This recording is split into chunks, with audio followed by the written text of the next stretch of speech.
you can only eat an elephant one bite at a time, right? Marketing is a lot. It's an elephant, right? One bite at a time is using an online, building an online presence, using a turnkey marketing solution like you all and plugging into those pieces, but it's one bite at a time. This is Stay Paid, the marketing podcast that gives listeners a competitive edge to stay motivated, find inspiration, and discover proven real-world tactics from some of the best marketers across the nation. Welcome to another episode of Stay Paid. I'm Joshua Stike along with Luke Acree. And before we bring on our guest today, we'd love it if you take a minute to subscribe to Stay Paid on Apple Podcast or Spotify. If you're not already subscribed, while you're there, drop us a review to let us know how we're doing. We'll read it here on the show. Our guest today is Rean Bohlen. Adam is the Director of Business Consulting for Financial Resources Group with over 15 years of experience in the financial services industry. Adam partners with financial professionals and focuses on practice management solutions, helping them foster efficiencies and new asset growth. Before we bring Adam on, I do have to say he also served 8 years in the Marine Corps and earned Meritorious Sergeant for his leadership during Operation Iraqi Freedom. Thanks so much for your service, Adam, first and foremost. And secondly, welcome to Stay Paid. Thanks for being here. Thanks, Josh and Luke. I appreciate you guys having me. Yeah, Adam, it's awesome to have you on. I know we had the awesome opportunity to do a webinar together not too long ago and was super impressed at the content and how you kind of led that webinar. So I'm excited to pick your brain. You have 15 years of experience literally going in and looking at advisor practices and driving efficiencies. I'd love for you to share, when you go into an advisor practice, and, obviously we have more than just advisors listening to this, but what are some of the things you look at a high level to drive down on and create efficiencies in? No, it's a good question. And it's funny you say that. My mother actually owned her own business, and there's a lot of things. It doesn't matter if you're a financial advisor or not. They're just, let's call them core principles of running your own business. And let's also be realistic that you can be the best financial advisor, the best doctor, the best attorney. You might have no idea how to run an office and how to create efficiencies in that space, which is where my world has existed, right? From building advisory books with clients and with advisors or my clients to help create some efficiencies there and helping them build value props, right? So a lot of what I've done in my career, I typically say I'm agnostic to how an advisor wants to run business. One of the benefits of being associated with LPL is they give the advisor the tools. You run your practice how you see fit. So my role's never been let me craft this out of nothing. We'd use this as the example of I look at an advisor's practice, get to know them, their personality. Where are they at in their career? Where are they at in their practice? Are we breaking through a glass ceiling that we need to add staff? Do we need to squeeze more wallet share out of their existing book? Do we need to have a more solid value proposition in that? But it's to take what they're doing and let's create those efficiencies. Let's point out those areas that, as I said, the best financial advisor may not know how to run their practice, right? What goes on outside those four walls? So that's technology, right? Integrating that so somebody can save time. Maybe it is the staffing, finding solutions. There's a lot of things out there that happen in our industry, investments and insurance alike, that if I'm running a great practice, if I'm running my own financial advisor practice, I don't have the time to keep up with all of that. Right. So having somebody like a business consultant, that I'm the eyes and ears of the industry. I'm the one that's listening for what's out there, and then knowing your practice or your practice, Josh, maybe you guys are partners, bringing that to you in it. No, it makes a ton of sense. It's actually interesting. I was coaching a real estate agent today, and I was sharing with them, and this applies on the lead gen side too. There's so many ways you can generate leads. And what you have to determine is, where do you naturally thrive? So in real estate, a lot of people will cold call, whether they cold call expired listings or they cold call FSBOs and stuff like that. But there's a lot of people that hate cold calling. They just absolutely hate it. That's okay. You don't have to grow your practice with cold calling. There's going to be agents that love it and that they do it well. You can put all your effort into networking events, into going after your sphere and building relationships and doing it that way. And I love the approach of going, hey, let me look at what you're doing right now and actually double down on what you're good at. and focus there. Talk to us though a little bit about, like, you're seeing the industry, right? You talked about like value propositions. Can you share a little bit more insight into, when you look at an advisor's value prop, what are you looking for at a high level to know if they're doing well or doing poor in that? So first, it's asking the question, what is your value proposition? And most advisors, it's like a business's mission statement. Most advisors have never put it on paper, right? I'm a firm believer, and this is an old coaching, a business plan is only real when it's in writing. A business plan in your head doesn't mean squat, right? Saying you're going to go to the gym January 1st as a New Year's resolution doesn't mean squat.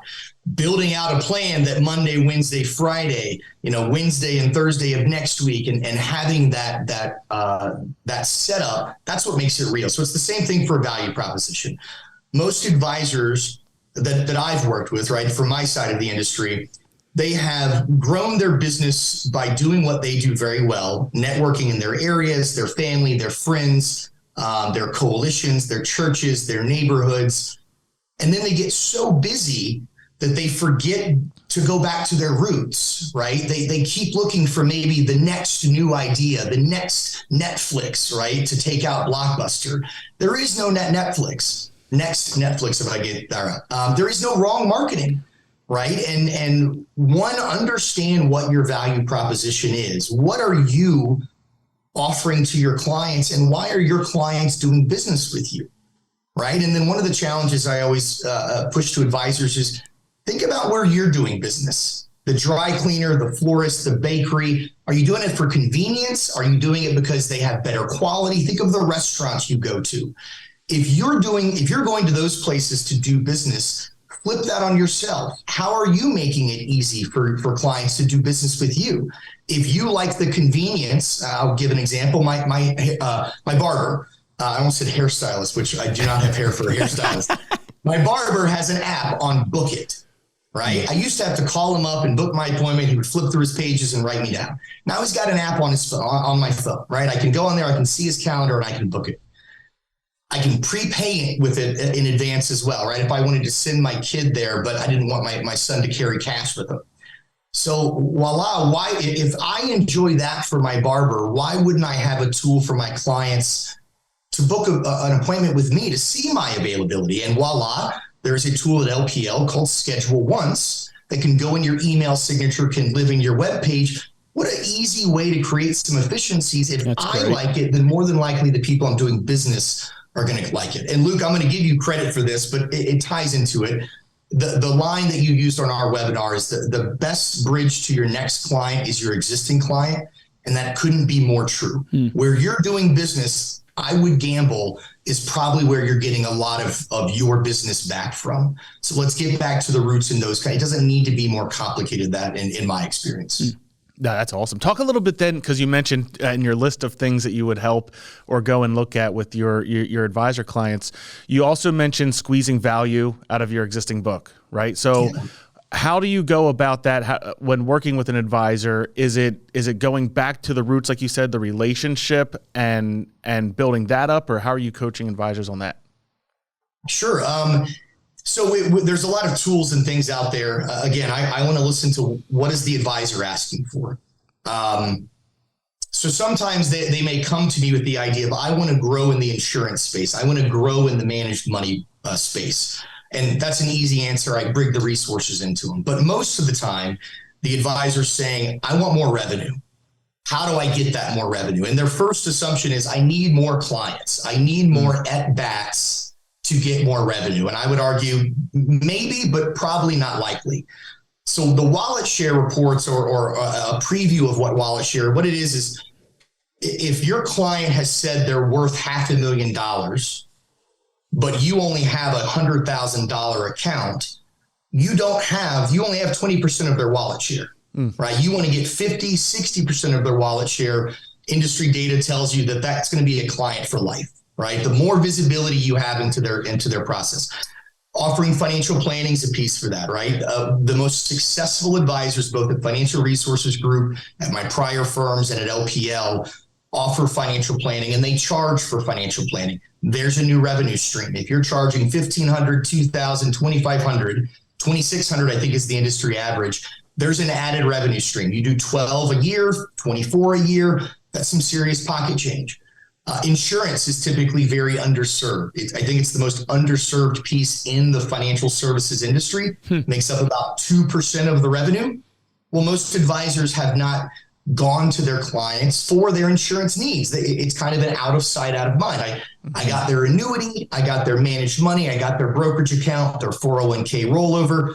They've never even offered insurance, right? There's more wallet share out of it without even adding a single client. Now, sometimes an advisor will brush me off and say, no, I don't want to do insurance. That's not for me. That's fine. But if you're going to ask me the question where you can get more wallet share, where you can get more revenue, it's going to keep pointing back to the same answer, right? I can't change that piece, but I'm going to give the advisor the privilege to run their business how they want, right? If they want to charge for financial plans, if they don't, that's completely up to them. I'm going to still, preach my side of, hey, this is what the data tells us. We can't argue with that. So, you probably deal with the same thing we do. Obviously, we're a marketing company, and the hardest thing for us is execution, right? Mm-hmm. So you can share the ideas all day, and you're coaching these people on the ideas. How do you get advisors to follow through and execute? Do you have any tips you could give to how do you keep these people motivated and get them to actually implement and execute? Motivation's easy, right? Anytime you get a dollar sign, somebody sees that potential. Motivation, I think, is pretty easy. I always think, in the military, we used KISS, keep it simple, stupid, right?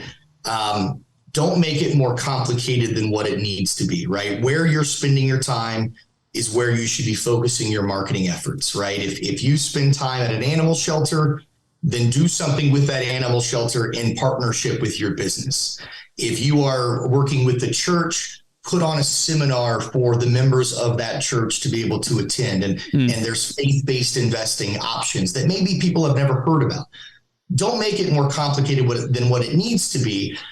And that also goes into, it's bite-sized pieces. This needs to be repeatable, right? It's not a one and done, right? Much like y'all's magazine subscription, you don't just send one magazine out and expect to get an influx of people. You might be sending a magazine to somebody for 2 years before the right person or the right time presents themselves.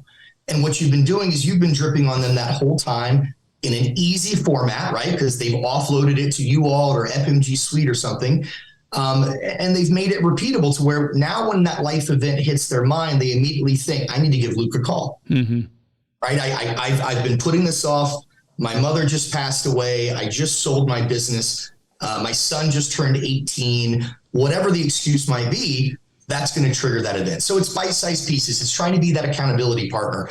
Don't try to, my marketing partner, Tanya Bashirs, who's fantastic, works with advisors a lot and helping try to simplify that for them on the marketing piece. She uses a line, you can only eat an elephant one bite at a time, right? Marketing is a lot. It's an elephant, right? One bite at a time is using an online, building an online presence, using a turnkey marketing solution like you all and plugging into those pieces. But it's one bite at a time. Yeah, it's so good. I heard this quote literally yesterday that I thought was super powerful. And the guy said, what gets rewarded gets repeated. And it's like when you really think about it in your life and in your business, what gets rewarded, what gives you reward, you tend to repeat, right? What brings you pain and failure, you tend to avoid. And it's like when you look at your business, you go, how are you rewarding not only yourself, but the people that work for you? How are you rewarding if you want referrals to come? How are you rewarding those referrals? How are you creating that? Because what gets rewarded gets repeated. I'm curious, do you have a mantra like you live by, obviously serving in the military, 15 years coaching advisors, not only on implementation, but also trying to motivate them. Do you have a mantra you live by? I mean, it's the Marine Semper Fidelis, which means it's Latin for always faithful. And, to me, it's a big part of integrity. I think our business is the foundation and the core of it has to be integrity. More and more compliance keeps coming down of you got to do what's in the best interest of the customer. I shouldn't need compliance to tell me that. I shouldn't need a law to tell me that. And I think if you do the right things, much like you said, you're going to get the benefits. If you're forcing yourself to dial for dollars, you're going to exhaust yourself.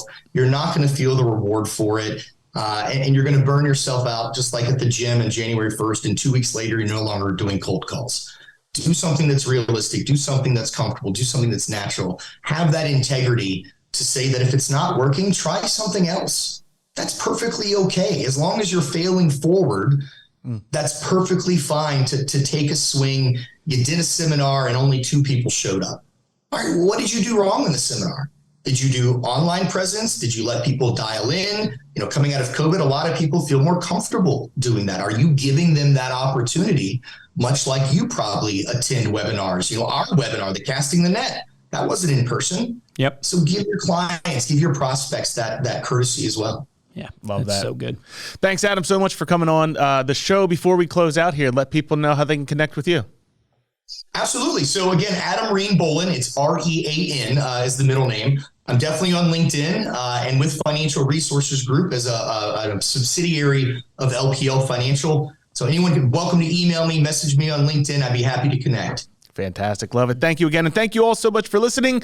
You can dive deeper into this episode, get the show notes and the links there that Adam mentioned over at staypaidpodcast.com. If you enjoyed this episode and want to show your support, head on over to Apple Podcasts, drop us a 5-star review along with a comment. And the best way to show your support is to simply share this episode with a friend. If you want to get hold of me or Luke, you can email us at podcast@remindermedia.com. And of course, you can find us on all social platforms at Stay Paid Podcast. For this episode of Stay Paid, I'm Joshua Stike. Guys, I'm Luke Acree. Adam, thank you so much, man. You're a wealth of knowledge. My action item for everybody who's listening to this, right, is do you know your value prop? Do you actually have it written down? Can you actually recite it? Because Adam is so right. We find this to be true with our clients. They don't actually know what their value proposition is. And if you don't know what your value prop is, you don't know what you stand for, you definitely can't execute. So take the time this week to actually write down what your value prop is and why you're in this business, what you bring to the market. Remember, the difference between top producers and mediocre producers in every single business is top producers take action. Take action on that today.